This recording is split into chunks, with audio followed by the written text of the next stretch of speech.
తను ఏదైతే చెప్పాడో అది ఫాలో అవుతాను, బ్లైండ్గా ఫాలో అయ్యాను కూడా. సో అది తమన్నా గారు, సమంత గారు, తమన్నా గారు, సారీ తమన్నా గారు, నంది గారు, సారీ తమన్నా గారు, సంపత్ నంది గారు. I think you and me together are Sampath and Tamanna. Actually ఒక మిల్కీ బ్యూటీలో శివశక్తిని చూడాలని ఎట్లా అనిపించిందండి? ఏమండి మీరు చూడండి, నా దగ్గరకు వచ్చి ఇట్లా ప్రొఫైల్లో చూడండి, మీకు అనిపిస్తుంది.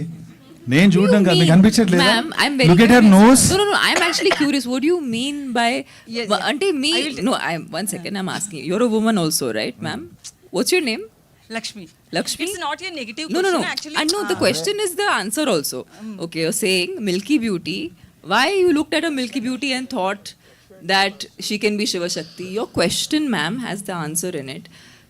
He doesn't look at Milky Beauty as something that is to be shamed or to feel bad about, or glamour in a woman is to be celebrated, and we women must celebrate ourselves. Yeah.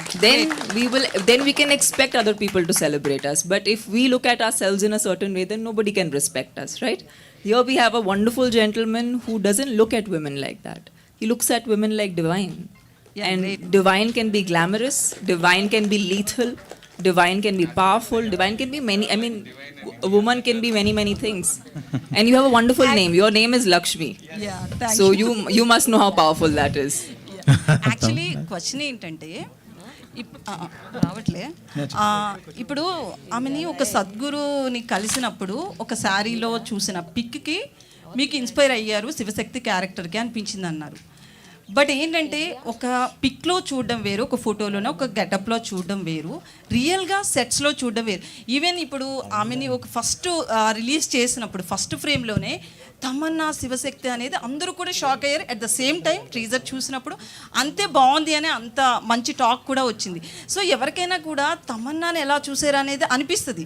అది మీకు ఎవరు చెప్పలేదని నేను అడిగింది actually negative question కాదు. So I took it very positively. నేను చెప్తా వినండి. ఇప్పుడు తమన్నా డెబ్యూ అయితే టక్కున చూసి నేను జడ్జ్ చేసేవాడిని కాదు. ఆ journey is like 10-15 years journey.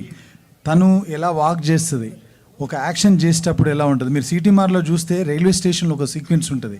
ఒక మగరాయిలా వాడిని పట్టుకొని వాడిని వాన్ చేసిన విధానం, వాడిని అబ్యూజ్ చేస్తూ మాట్లాడిన ఒక తెలుగు బూతు, ఇలాంటివన్నీ విన్నప్పుడు తను she can pull it off అనిపించింది. అంతే, అంత ఎక్స్పీరియన్స్ ఉంది కాబట్టి ఈ డివైన్ థింగ్ ఉంది, అటు ఒక మాస్కులర్ థింగ్ అయితే ఉంది అనిపించింది నాకు. అందుకే ఇంకా నాకు అసలు డౌటే. ఇంకోటి కూడా చెప్తున్నా, తమన్నా చేయకపోతే ఈ సినిమా చేసేవాడిని కదా నేను.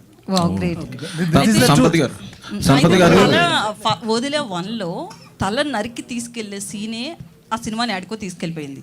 సో ఇందులో ఎట్లుంటది? వదిలే 2లో కూడా మళ్ళీ వచ్చిందా ఏంటంటే, మీరు ఇందులో థియేటర్లో కూర్చోగానే మళ్ళీ ఇంకొకరు ఎవరినో తల నరుకొని తీసుకెళ్లే షాట్తోనే ఓపెన్ అవుతుంది. That will give you some kind of interest.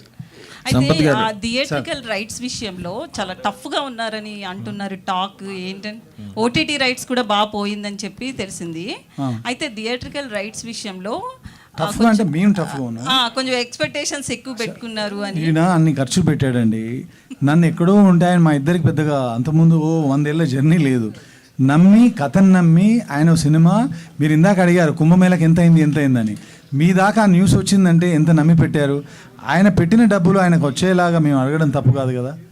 వాళ్ళకు కూడా మేము ఇప్పటివరకు ఏదైతే మీరు వింటున్నారో మీడియాలో, ఎవరైతే ఆ సినిమాని తీసుకున్నారో సినిమాను చూసి తీసుకున్నారు. ఇంతకుముందు ఆ పాత రోజులు పోయినాయి. మనం టీజర్గా వదిలేము, 4 మాయ షాట్లు చేసాము, వచ్చి కొనుక్కెళ్ళిపోయారు. అక్కడ ఉన్న రమేష్ అన్న తెలుసు ఆయనకి ఎంత స్ట్రిక్ట్గా ఉందో ఇప్పుడు. సో మా దగ్గర కంటెంట్ ఉంది, ఆ కంటెంట్కి సరిపడా ఆయనను సేఫ్ జోన్లో పెట్టాలి అని అనుకుంటున్నాం. అట్ ద సేమ్ టైం జనాల్ని మోసం చేసి ఏదో డబ్బులు లాగేద్దాం అనే ఉద్దేశం లేదు. డబ్బుల పరంగా ఆయన సేఫ్గా ఉన్నా, రిలీజ్ తర్వాత నేను కూడా సేఫ్గా ఉండాలి. సేఫ్గా ఉండాలంటే సినిమా ఆడాలి. నా ముఖ్య ఉద్దేశం అదే, సినిమా ఆడడం. తమన్నా గారు యాక్చువల్లీ క్లైమాక్స్ సీన్ ఒక 12 minutes అట్లా మీ మీదే ఉంటుంది అని చెప్పారు కదా. సో అది ఎలా ఉండబోతుంది? ఎందుకంటే మెయిన్ ఇలాంటి సినిమాలకి క్లైమాక్స్ థియేటర్ నుంచి బయటకు వెళ్ళేటప్పుడు మన మైండ్ ఫీలే ఆ సినిమా మీద ఇంపాక్ట్ చూపిస్తుంది. మీ సీన్ విషయంలో ఎట్లాంటి కేర్ తీసుకున్నారు? మ్యామ్, మీకు అంతా ఇప్పుడే చెప్పేస్తే మీరు ఏం చూస్తారు సినిమాలో? చెప్పకపోతేనే బెటర్. హోప్ఫుల్లీ బాగుంటుంది, హోప్ఫుల్లీ మీకు నచ్చుతుంది. మీరు మీ ఫోన్లో చూడరు. అదే హోప్ చేస్తున్నాము. సంపత్ గారు, వశిష్ఠకి ఇది బిగ్గెస్ట్ ఫిల్ము.